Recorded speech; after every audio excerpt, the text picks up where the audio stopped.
into the night. I raise my hand to the fire, but it's no use, 'cause you can't stop it from shining through. It's true, baby, let the light shine through. If you believe it's true, baby, won't you let the light shine through for you.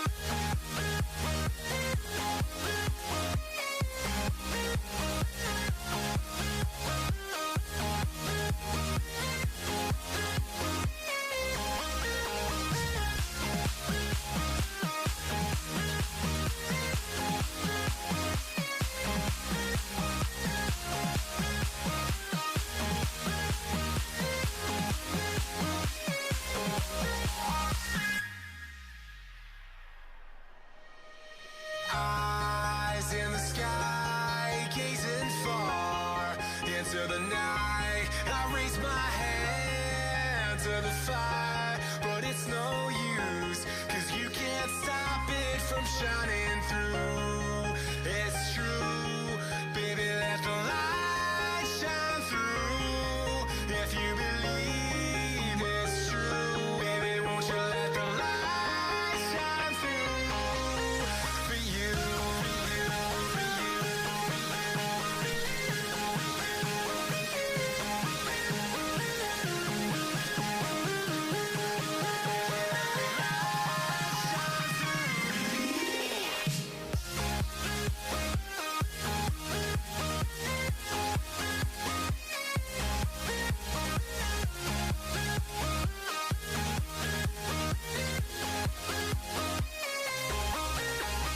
Eyes in the sky, gazing far into the night. I raise my hand to the fire, but it's no use, 'cause you can't stop it from shining through.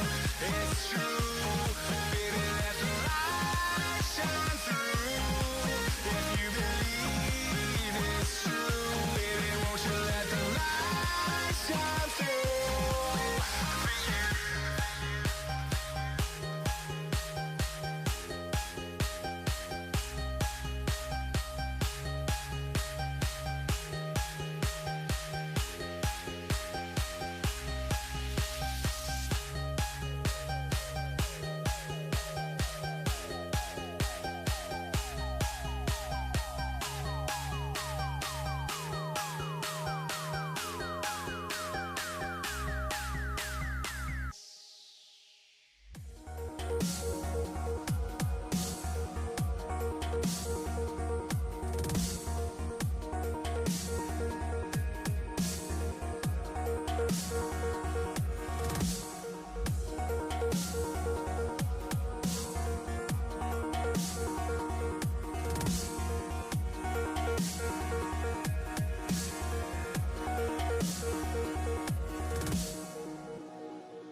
I can't believe the night lay waste to all we'd given, but on it You've gotta know that this ain't living, but we could run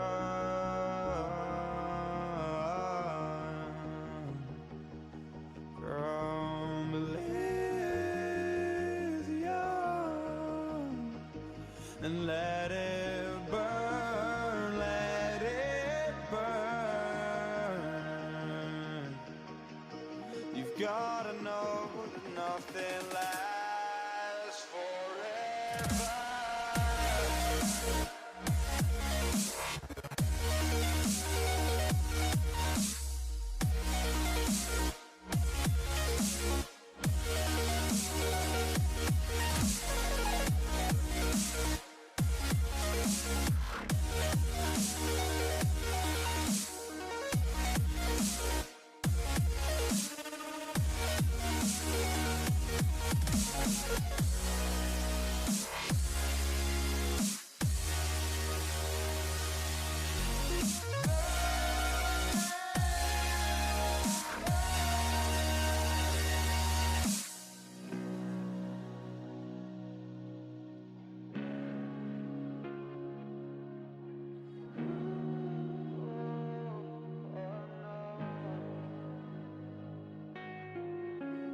I can't believe myself.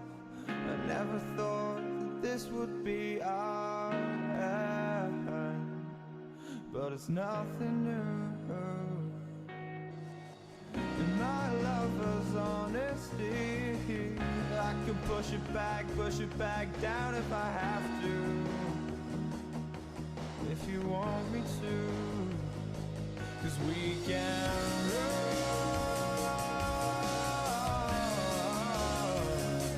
And we can run,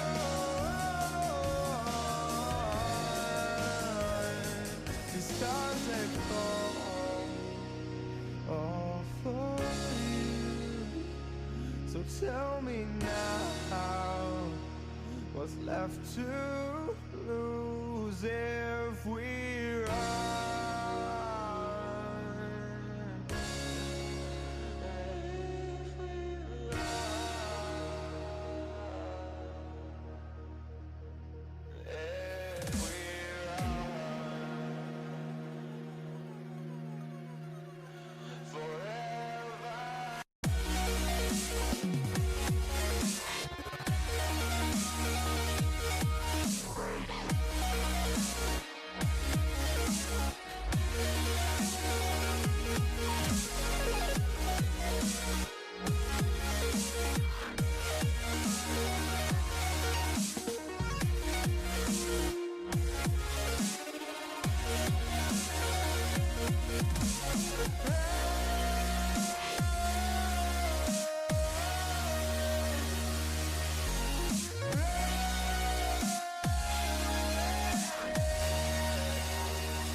Alrighty, ladies and gentlemen, if you can hear me, I don't know. We're throwing right into it. We're going right into it.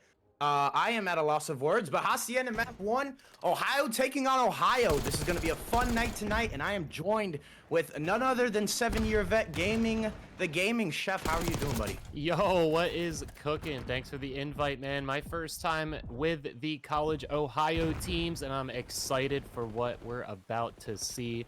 We got Bobcats versus the Buckeyes, and it's already cooking up. Hardpoint Hacienda, here we go. Yeah, and it would be none other than Hazy himself finding a triple kill. Now, obviously, the pre-show wasn't here, but, you know, Gaming Chef, there's a lot to encompass on a Hacienda, especially since it got re-added into the map pool, obviously, because there was some hate here and there. But what are you looking for on this map, especially Hardpoint?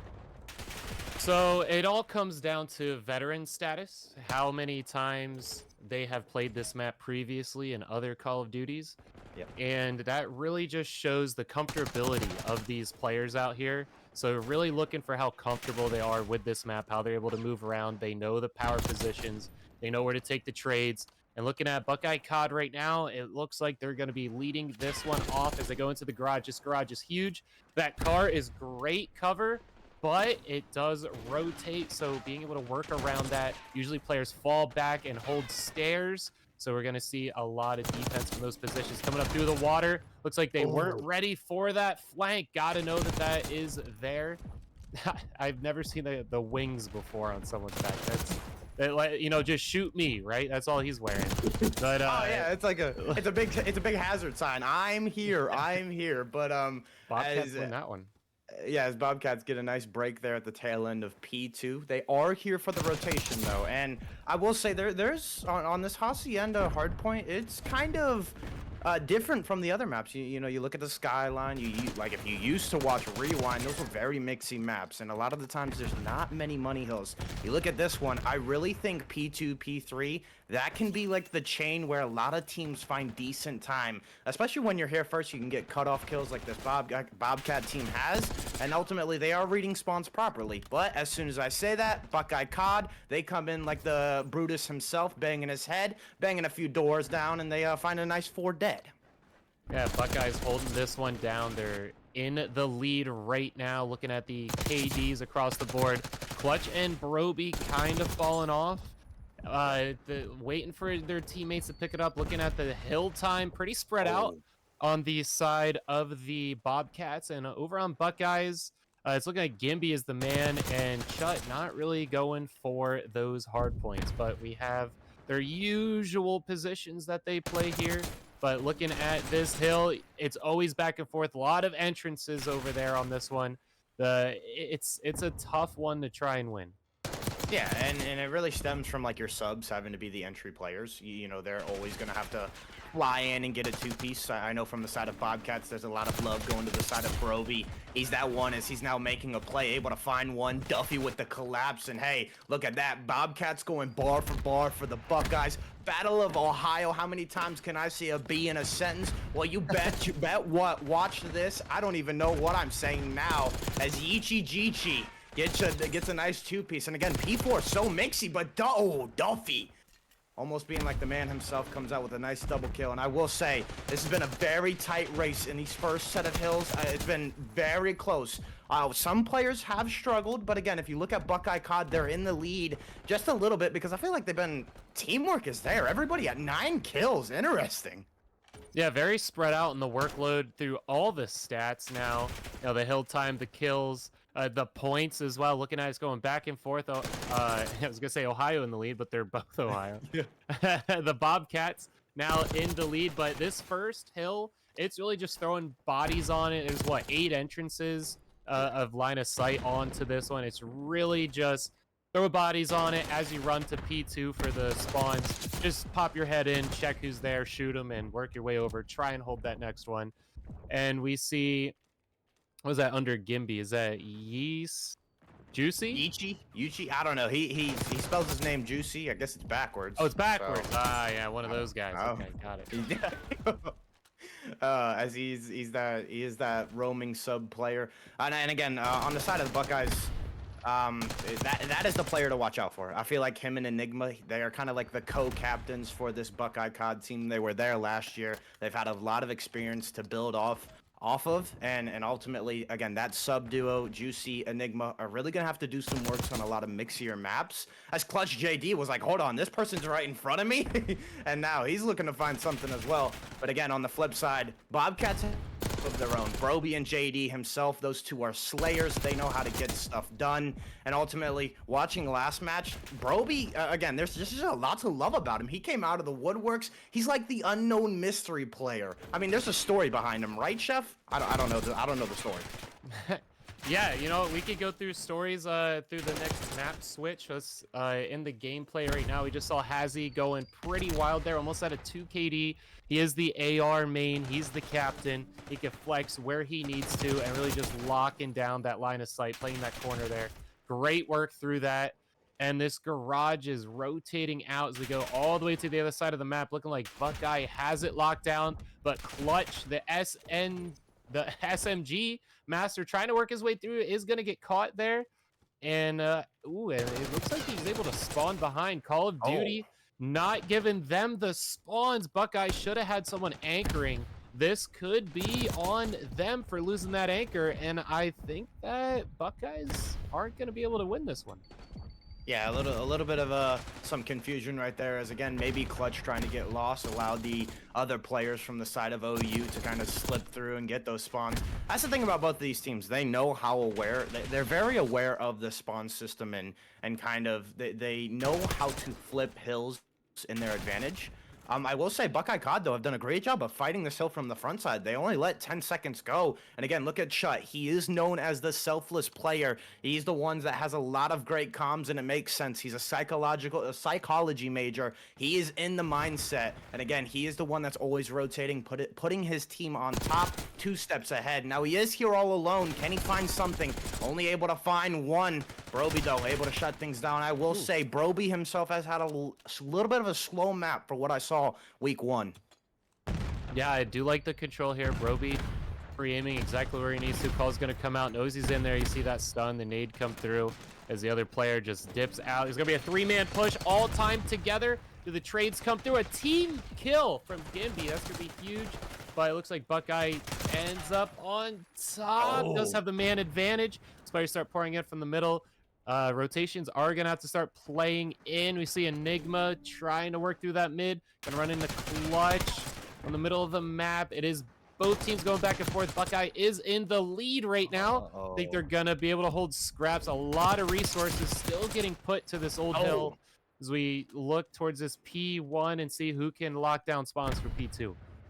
Yeah, and I don't know if I like that call from the side of, you know, the Bobcats. I think it's interesting. 12 seconds left. You decide to hit P4 a little late. I know the lead is getting a little bit egregious, so you want to keep it close. And obviously, if you do win that chow on P4, you're right there in this top mezzanine, top balcony for this P1 area.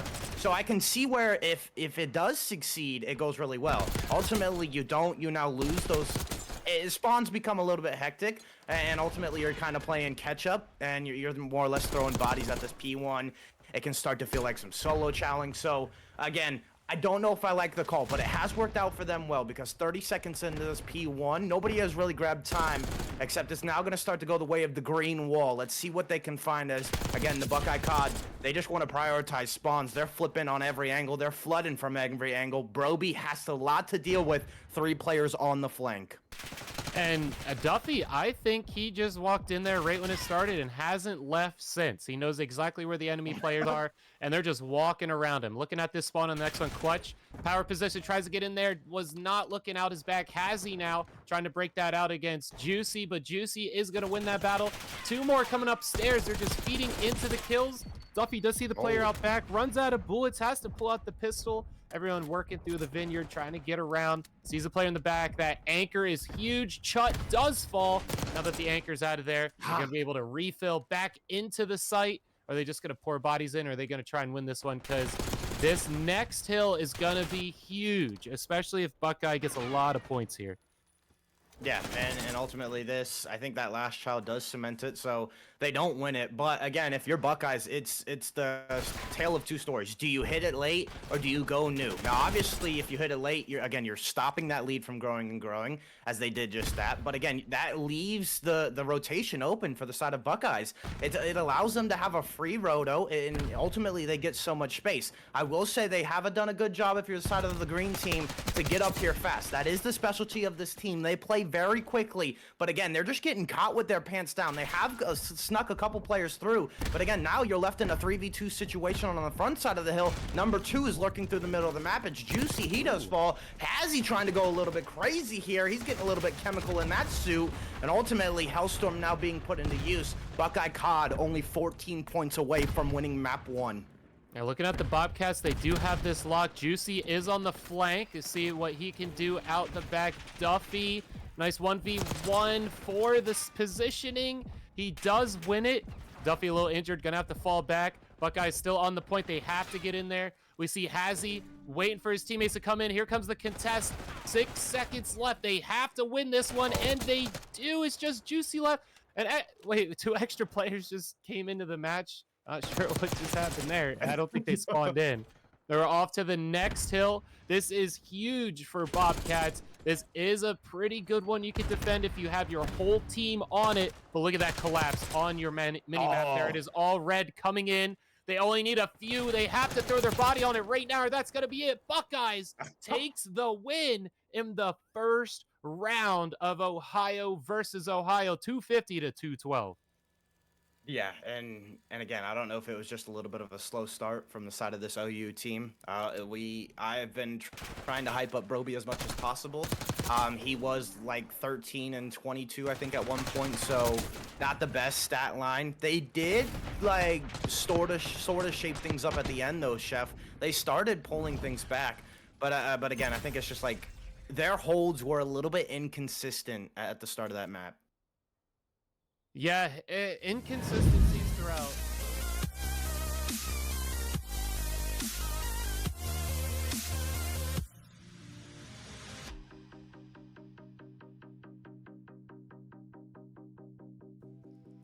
With just double kills, triple kills even, and Juicy flanking like crazy through it. I think that's really what gave them the benefit through those matches, is Juicy breaking up the mentality of the Bobcats, making sure that they're getting hit from different angles, that they always have to have that little bit looking around, and that little bit is when they take them off guard on the point, take it over, and end up with winning that round. Yeah, and again, like, I got a chance to speak with Enigma before the match, and that's something that he prized his captain, like his co-captain, about. He was like, hey, Juicy, he is my sub-duo. He knows how to play his pace to the team. He plays it perfectly, and it's just like, it's almost like a chef's kiss. You know, when you make that perfect meal, it's just like, wow, it's like comes in so well, and you're just like, hey, that's 5 stars right there. It definitely is. I mean, it was a close match. You know, as we go into our next one, we have S&D on Protocol. Following that, we're going to have Control, Vault, and if Bobcats could get on the board, we'll see a hardpoint Vault. If we're going all the way, we'll be at Hacienda again at the end for Search and Destroy. But looking at the players, we can give a little history. Go ahead and talk to us about the Buckeyes, our winning team here, 1-0. Just a little insight on those players. Right, well, I mentioned players like Chut and Juicy and Enigma, how they're kind of like, the Juicy and Enigma are the subs on the side of the Buckeye team. Chut, you know, he's that selfless AR player that's more or less concerned about spawns for his team. It did show in map 1. I felt like a few of those hills, they were there on the rotations first. I will say, though, you know, like you mentioned before, what is it, Gimby? He, like, I don't know what it was about him, though. He went huge. Like, a lot of the times I feel like when they needed a break, they relied on him because, again, like you said, he was the one in the kill feed popping a 2-3 piece. He was the entry, like, aggro AGR, doing everything with the Strider. I mean, I don't know what the man was doing, but what more could you ask for from a man that's able to break a hill by himself? And I think that's what this Buckeye team does well. I feel like this is a slay-heavy team. Again, talking to them before the match, they were like, hey, Control is our best game mode. I was like, that's weird. He was like, yeah, we don't know why, it just works, but it works, I guess.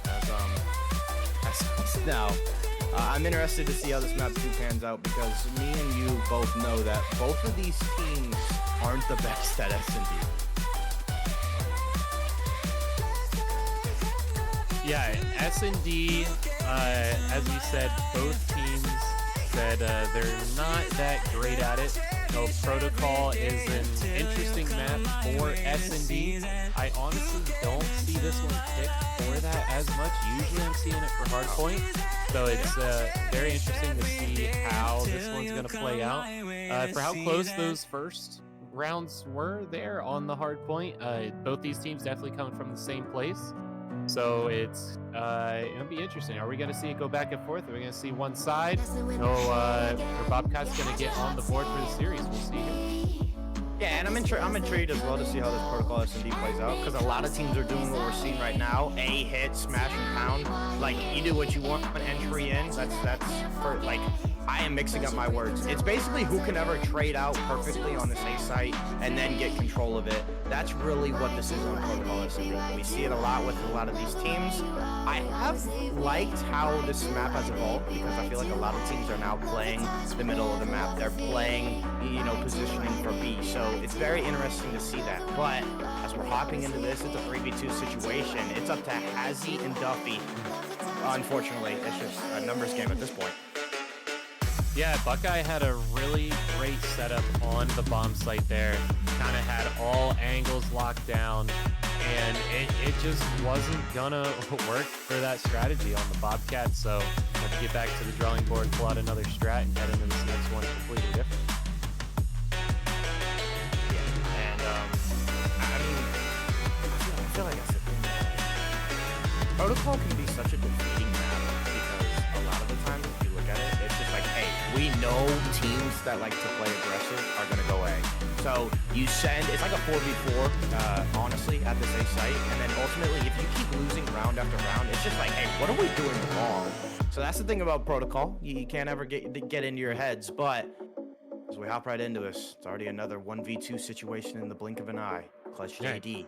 Clutch just had 2 kills as well. He's the only one on the board. He's the only one left, so he's the guy to do it. Both players are split up. Ooh. So his position is not given up yet. Looks like they're rotating A possibly. So if he can get out of here and pick them apart separately. But no, they're going to stick together, just going to play for trades. They are behind him. He has an opportunity to get up in front of him. CoD timing's going to be huge. Do they peek out behind him? He gets out. Way. No, he didn't see them. Oh, is he going to look over to the right? He does get spotted. Shot's going to come through. He's going to have to turn around. The other player coming over to the left. He's not aware that he's there. He's injured. Still has his tactical and doesn't get it. Man, that would have been huge to see it. I love he was also trying to play time. If he didn't get shot off of that switch out off to the side, and, you know, COD timing, of course, he could have had that one as well. But Buckeyes is going to get another round. That's 2 in a row. Gotta get on the board if you're Bobcats at this point. You do not want to let them run away with this S&D. Yeah, you definitely don't, especially after losing that map 1. I feel like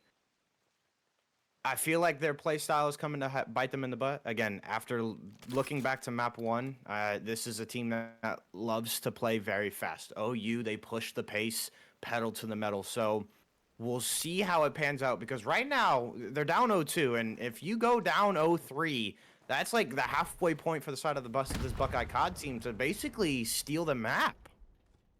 Yeah, you're going to want to answer this one back if you're the Bobcats. See, it's looking like possibly A. I'm not liking how spread out all of the Buckeye players are. They're kind of all in 1v1s, can't really get their trades. Is going to win a kill there. Hazzy on the board with a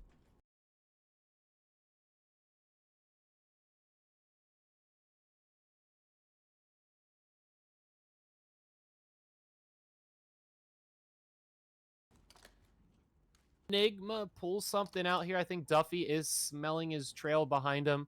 The bomb needs to go B, and it's looking like it's going to with Enigma's help. Juicy, I think, is distracting the whole team, thinking that they might go A. See if this bomb is going to go down. It is. Oh. Able to win a fight. Go ahead.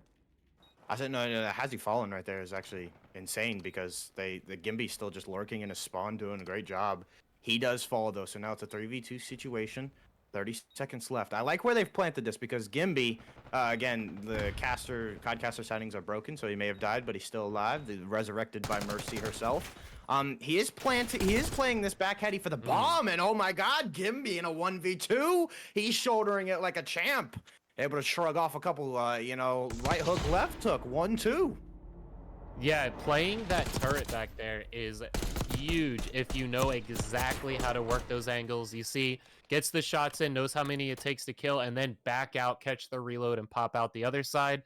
He knows how to work his cover, and that's what's going to lead him to that 3-0. They were down on players.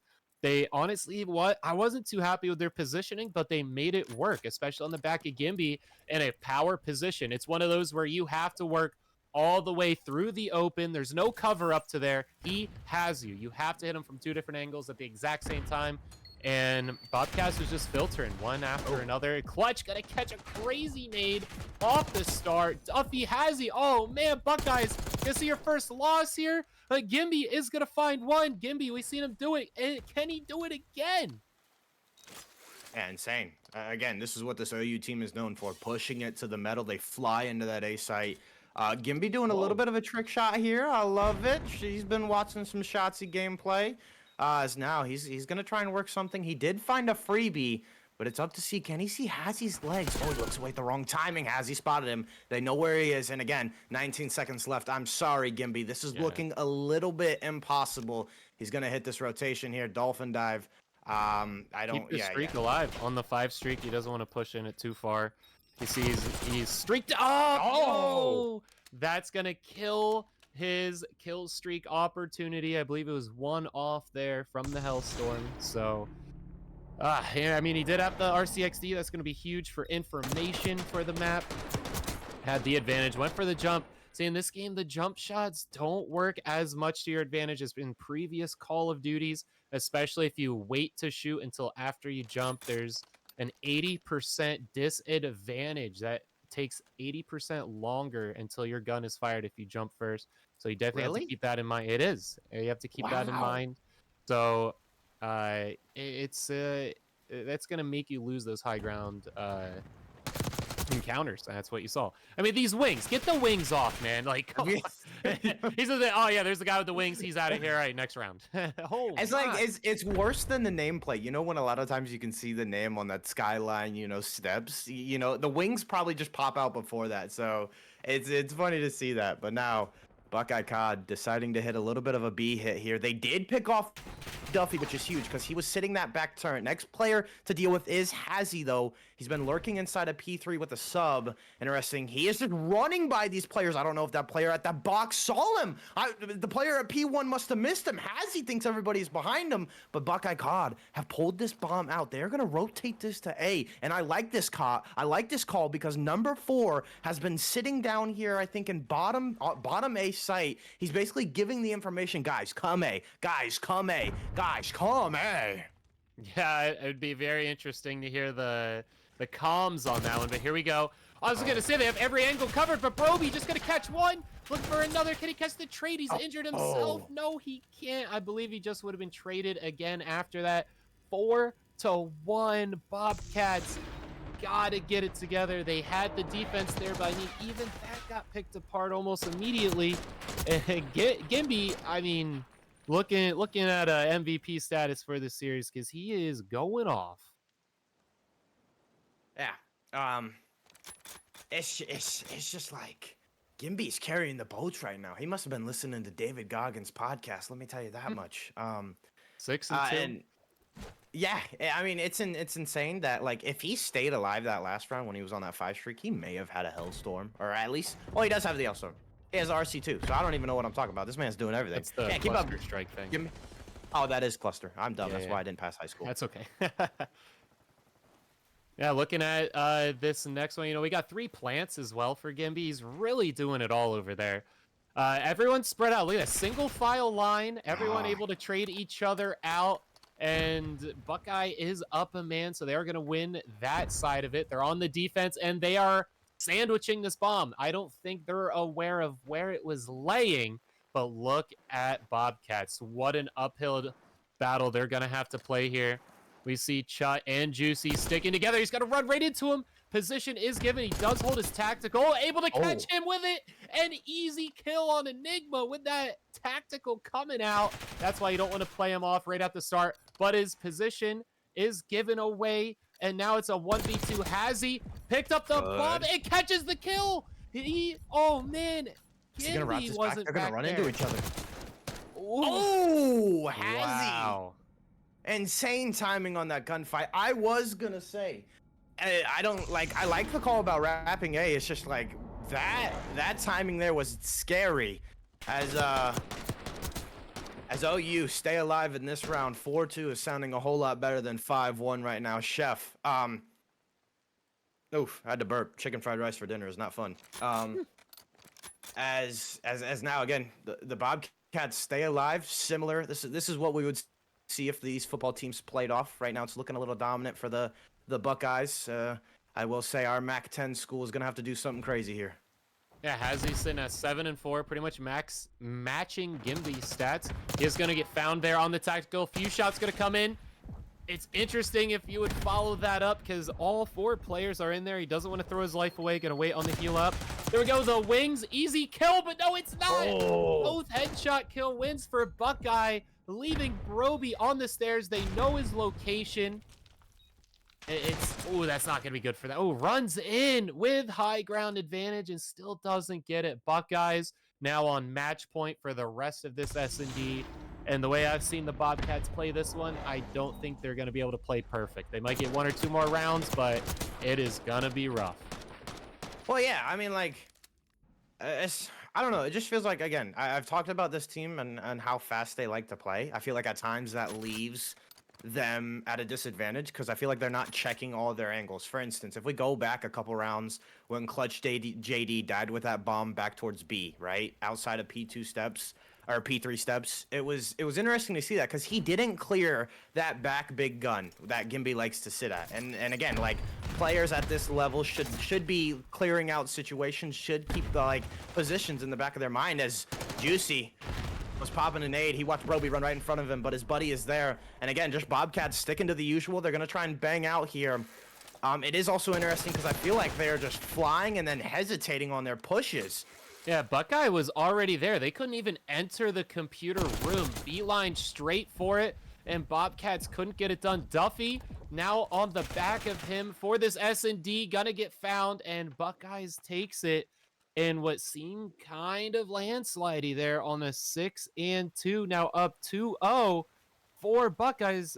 Bobcats are gonna have to play perfect if they're gonna get this dub.